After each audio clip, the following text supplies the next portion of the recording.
In last lecture, we have seen the allowances, that is the maximum interference and minimum clearance between two mating parts, that is male and female. Every assembly, every component has number of parts. They are either fixed permanently or with the help of the three types of fit, that is clearance fit, transition fit, and interference fit. We will see the examples of these types of fit. To decide the types of fit, we have to first calculate the maximum allowance and minimum allowance. For that, we will take an example. Now, we are looking at this assembly. ह्या असेंब्लीमध्ये तुम्हाला हा जे latch आहे ह्यामध्ये दोन टाईपचे fits येतात.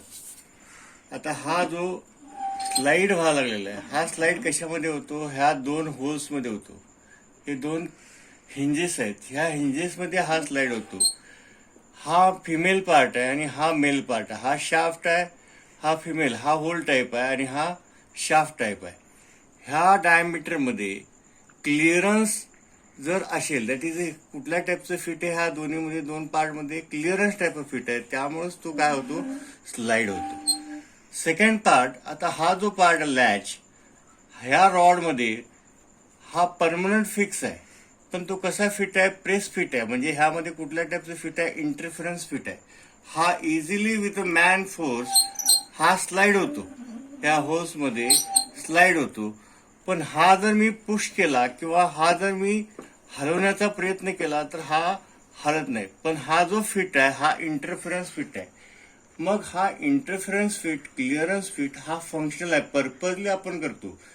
कुठल्याही असेंब्लीमध्ये फास्टनर जर सोडले, नट बोल्ट किंवा वेल्डिंग जॉईंट किंवा रिवेट जॉईंट हे जर आपण निग्लेक्ट केले तर दोन कॉम्पोनंट जे जॉईंट्स आहेत फंक्शनल रिक्वायरमेंट अनुसार तीन टाईपची फिट्स असतात.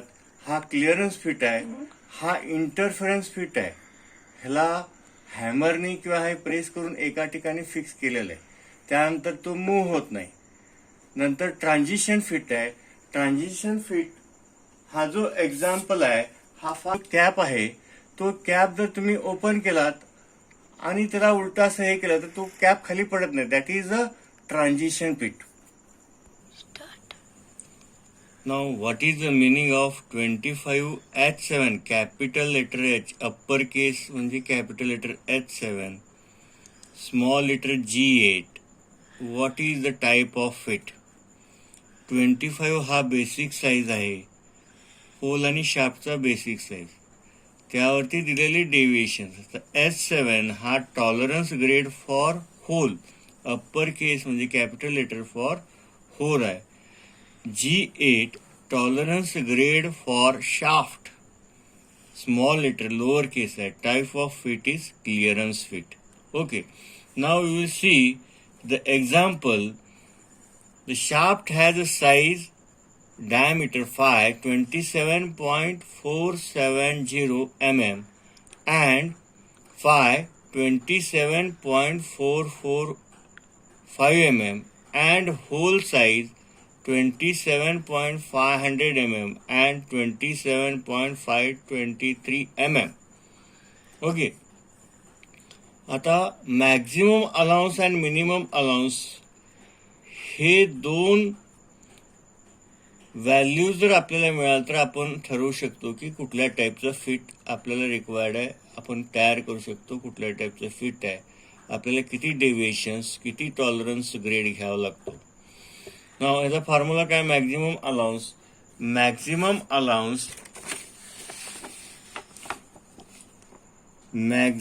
Allowance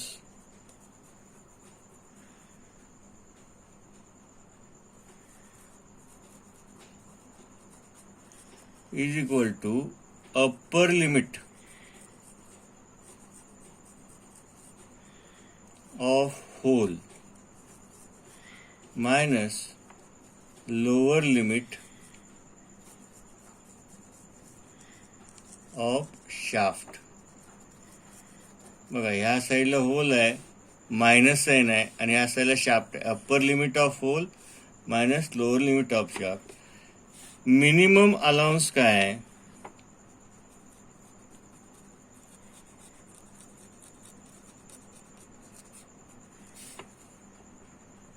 lower limit of hole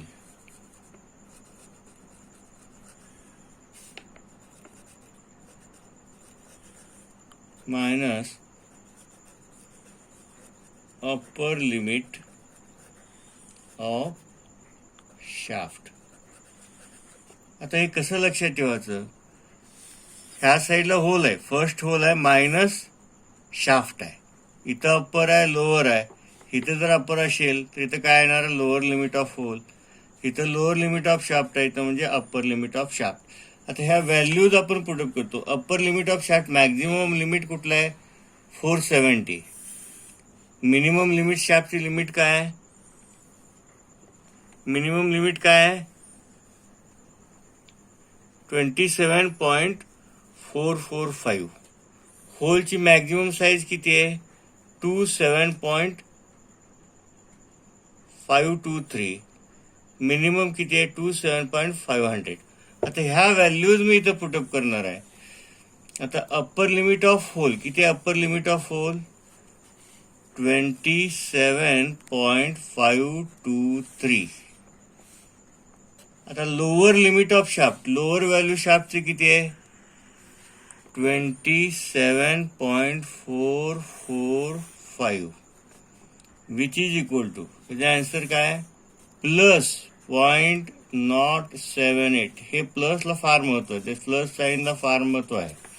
second, आता lower limit of hole, lower limit of hole किती आहे 20, हा होलचं lower limit 27.500, 27.500 minus upper limit of shaft 27.470 which is equal to +0.02.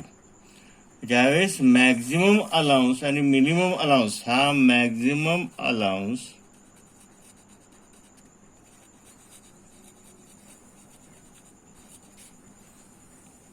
Positive असेल आणि minimum allowance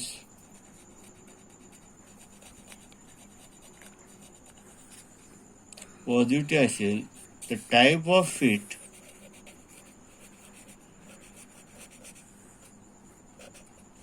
will be clearance.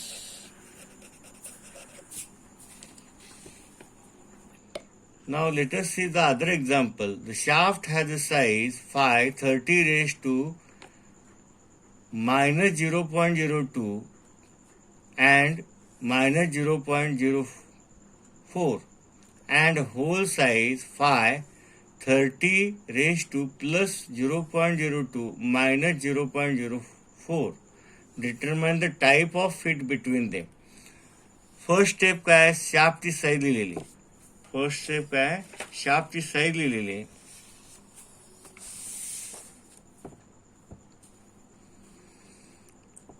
Maximum allowance, maximum hole काय आहे, maximum hole, आता हा होल आहे, मॅक्झिमम होल म्हणजे वरचा, फर्स्ट आहे 30 + 0.02.